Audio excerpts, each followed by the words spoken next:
Once you have all the tracks recorded for your song and all the sections arranged the way you like, it's time to mix your song. Now, mixing a song involves several different aspects, including setting the levels of each track, setting each track's position in the stereo field, adding effects, and a lot more. Now, in all honesty, you're not going to find too much in terms of tools and options for mixing in the iPad version of GarageBand. You'll get a lot more control out of professional-level audio applications, or even on the Mac version of GarageBand. But you'll find that, especially if you've been recording with the built-in instruments or the Apple loops, as we have here with the electric piano, the drum kits, and even the built-in guitar amps, that these sounds have been professionally engineered and recorded already, so they're going to sound pretty good right out of the box. So let's take a couple moments here and take a look at how to mix in GarageBand. First, make sure you can see all the track controls here. If you see them collapse like this, just drag horizontally across to expand the controls. Because even though, as I mentioned earlier, you can go up to the mixer controls and adjust your track settings from here, it's going to be a lot easier to do your initial mix just using the sliders and buttons that you find in the track controls on the left-hand side. So we're going to begin by setting the overall level of each track relative to the other tracks. Now, I generally like to start with the rhythm section, and I like to start by dragging all the volume sliders all the way down, so we can just start from 0. So I'm going to start with my drum kit. I'll make sure that's selected. And I'm just going to tap play, and I'm going to keep an eye on these meters here. Now you're seeing that the mic is actually picking me up here, but once I tap play, I'll be able to adjust the level of the drums. Okay, now I'm still hearing the metronome, so let me just stop that. Let's go back to our settings, and I'm just going to turn the metronome off because I don't really need that for the mix, and I'm just going to find it distracting. And now I'll tap play, and I'll start playing with the level of the drums.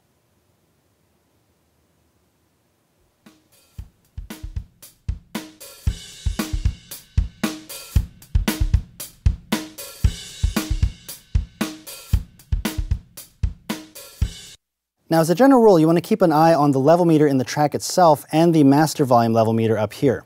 Because even though these were professionally recorded Apple loops, and there's very little chance I can distort them here, when I start combining this track with the other tracks, I might end up sending too much volume to the output. So I generally like to start with the volume controls a little above the center position. That gives me a little bit more breathing room in case I need to add more later or pull some back. After getting the drums about where I like them, I usually like to work on the bass next to get those two sitting well with each other.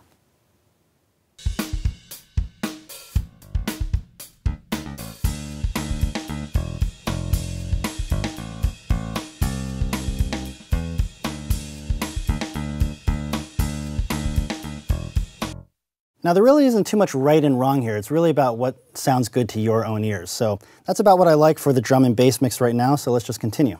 Let's work on the keys.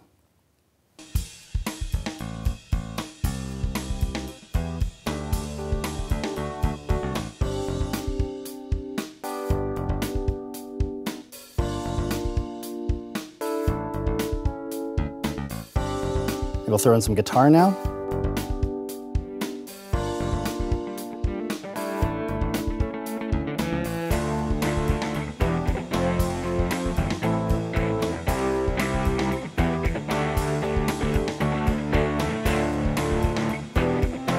And lastly, we'll add in the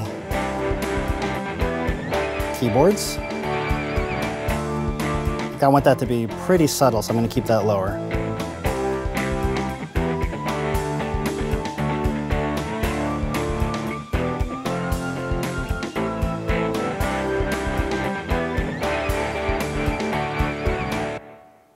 Okay, GarageBand automatically loops to the beginning for me.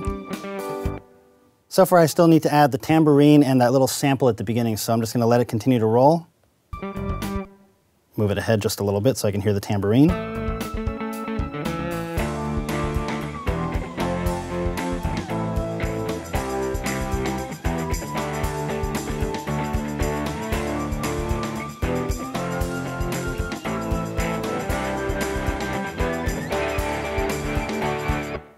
And the last track is just that sample of the reverse cymbal I put at the beginning of the song.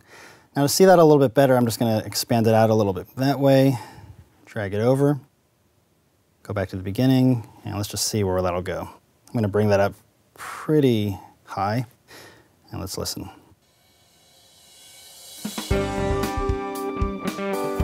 Might even want a little bit more than that.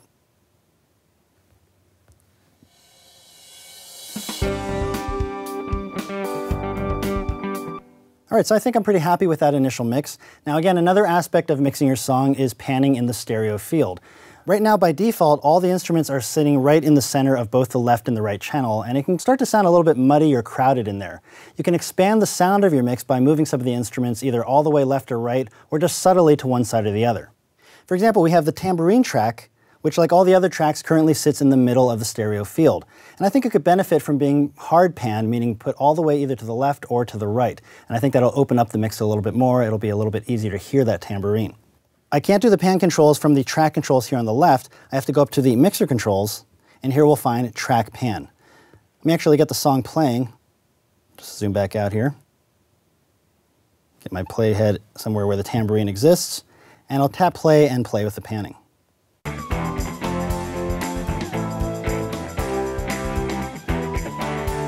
There it is all the way to the right, moving over to the left. You can see in the level meter it is indeed only on the left. So I think that opens up the tambourine into the mix a little bit more. Now you don't have to always do a hard pan left or right. You can do a much more subtle panning, for example maybe with the synthesizer track. Maybe I just want that subtly more to the right hand side. So again, I'll just start the track playing, and I'll adjust its pan.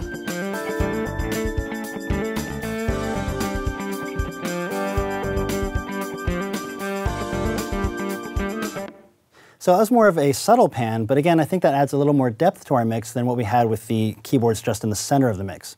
Now another thing to keep in mind is once you've panned a track, especially if it's panned hard left or hard right, that's essentially cutting down the volume of that particular track. So you might find that you have to adjust the volume a little bit more once you've done a little bit of panning. But especially important is to just not neglect panning in your mix. It definitely adds another dimension to your overall sound, so be sure that after you've set your levels, you start playing around with the panning a little bit. Now some other mixing options you'll find under the mixer controls are echo and reverb level. For example, if I wanted to select the guitar track here, and I wanted to add maybe a little bit of reverb to that track to make it a little more lush, I could do so. Let me just get my playhead back here again. And I'm going to solo this track just so you can hear the effects a little bit better.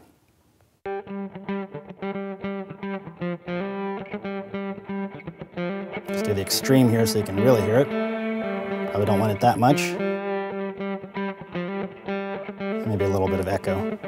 Again, we'll show you the extreme.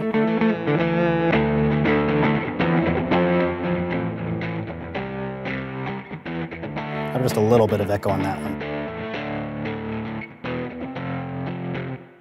So if you want a real instrument track to sound a little more full or lush, add a little bit of reverb or echo to it. And do keep in mind that a little does go a long way in terms of these effects. I'm just going to unsolo the guitar now. Now this has definitely been a very quick and dirty mix. You'll want to spend a lot more time polishing up your own songs. But these are just some of the things you need to keep in mind when you're mixing the individual tracks. Now before we finish up here, there are still some things I can show you that you can do to your song as a whole. Let me just get the playhead back to the beginning here, and I'm just going to zoom back out so we can see the whole song. If we look under the mixer settings again, we'll find an area called Master Effects. But you'll find that instead of having a slider here, you'll find different names for these effects. We have ambient delay, half note echo, rock and roll, triplet echo. There's really no way to see what these do unless you just try them out. For instance, I'll just select triplet echo. I'll play a bit of my song. It'll probably be most noticeable when I actually stop playing the song.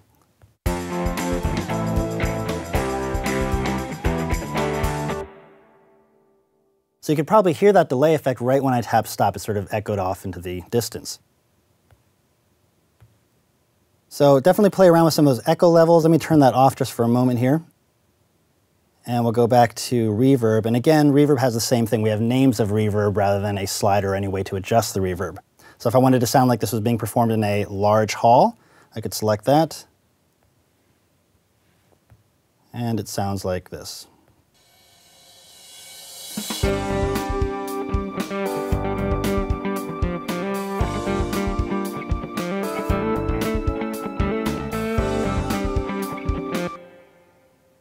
So I actually like that a lot better than the echo effect. It really took the song and made it feel like it was in a much larger space. It made it much more full and again lush. Now the last thing I want to do here is, because of the way we assembled the song, we just went verse, chorus, chorus, just by copying sections. We have sort of a very abrupt ending at the end of the song. Let's give that a listen.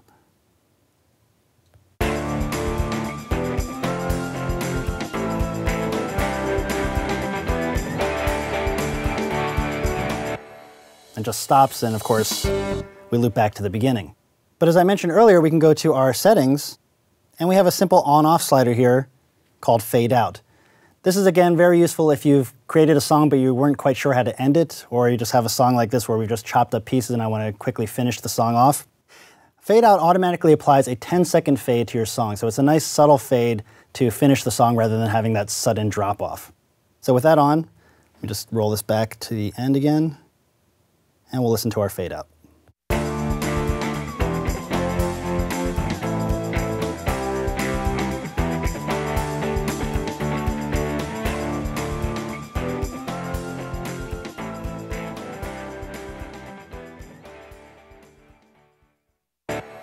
Of course, it does still loop back to the beginning. Now, unfortunately, you are stuck with a 10-second fade out. There's no way to set that to another length of time.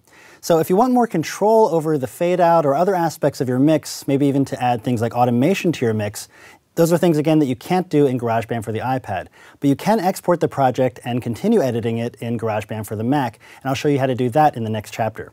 So for now, I think we have a pretty decent mix. I'll just close the track controls so we can see the song as a whole. And we're going to spend the entire next chapter looking at all the different ways you can get your song out of GarageBand and out into the world.